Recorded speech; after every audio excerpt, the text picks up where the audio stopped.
Hey guys, I want to do an update on how the alpaca spin came out. So I haven't washed it yet. I'm going to do a more in-depth one after I wash it, and I'm going to test the weight. But so far this is looking like a sport DK. Just having like spun this alpaca, I don't see it blooming, but you never know if it's going to bloom out bigger. That's why I haven't tested it yet. But eyeballing it, it definitely looks like a DK or a sport. Maybe a fingering in some places, but I'm leaning more towards sport. I could probably knit this as fingering to make a very tight fabric if I wanted to, but it is super fluffy.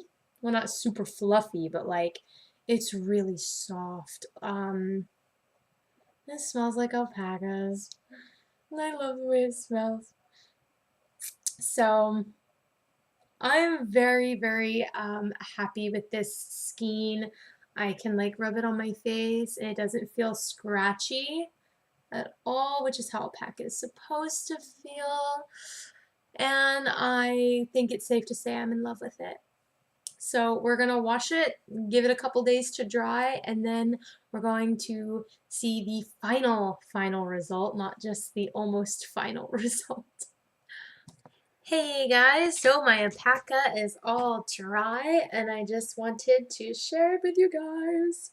And I was right, it did come out to fingering weight. Now what I like about this fingering weight is that whenever it fluctuates, it goes bigger instead of going smaller. So it's fingering most of the time, and sometimes I get little strips of sport or DK.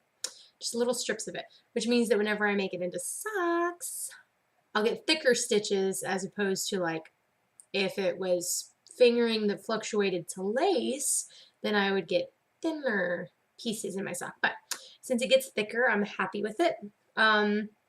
It did not bloom after I washed it. I didn't think it would, but it didn't.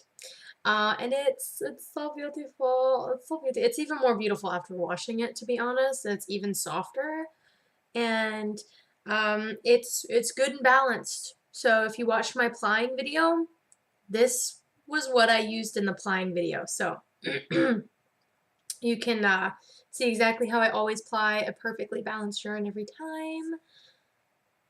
And it's so beautiful, and I cannot wait to make socks out of it, and I'm about to ball it right now. I'm literally about to ball this right now. About to break out the Swift and everything. So, overall, with the alpaca, I was super duper happy with how it turned out. I was so happy, in fact, that I just ordered alpaca um, from a local alpaca farm. So basically what I did to find alpaca, since white alpaca and light brown, because this is like a dark chocolate brown, I ordered this from Knit Picks. This is baby alpaca. Baby, how do you say it? Wakaya? Wakaya?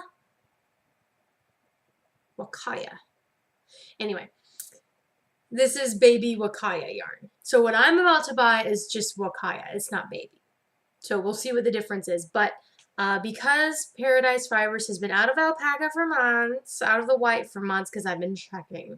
They've also been out of cotton for a while. And I'm like, God damn it, Paradise Fibers. Like, y'all were supposed to be my go-to. And here I am emailing random alpaca farms in my area just to like find some alpaca. I just Googled. I went on Google Maps and I just put in alpaca farm near me. The first one that came up was such and such hills, and so I emailed them and they were like, oh, okay, well, like maybe you should email Tejas Alpacas, because I hear that she still has some, because they haven't sheared yet. They haven't done the spring shearing. So everything that I'm wanting to order would have had to been stuff that they hadn't sold at fiber festivals or whatever throughout the winter. So she was the only one who had any left. I emailed her, sent her the money. I'm waiting to get it because it's going to take her a little while, because we did PayPal and they take a little while. So I love this so much that I just went and I ordered it, and I did the legwork by Googling alpaca farms near me, and I just shot one an email, and then they referred me to someone else. Usually all of these little farms will know each other, and they will know who still has some left that needs to sell, and they network for each other. So if you just email one farm and they don't have what you're looking for, they should be able to tell you right off the bat. I didn't even have to ask. Like, I didn't have to reply back, do you know anyone that does? She immediately told me. So that's what I really like about farms and farming communities and things like that. So just check into that. Check in. I'm gonna go ball this. And I very much enjoyed spinning it. It did break a lot. I'll say this. I'll say this. It would slip and not necessarily break because like it didn't like break the hairs. The hairs slipped. I'm pretty sure it's because it's baby alpaca. So you get a lot more variation in staple length with baby alpaca. Now that gives it this nice little slight halo. It makes it much softer because it's their first shear. It doesn't actually come from babies, it's just their first shear. But the staple length varies a lot. So you could hit a spot in the roving where there's nothing but short hairs and your spindle will drop.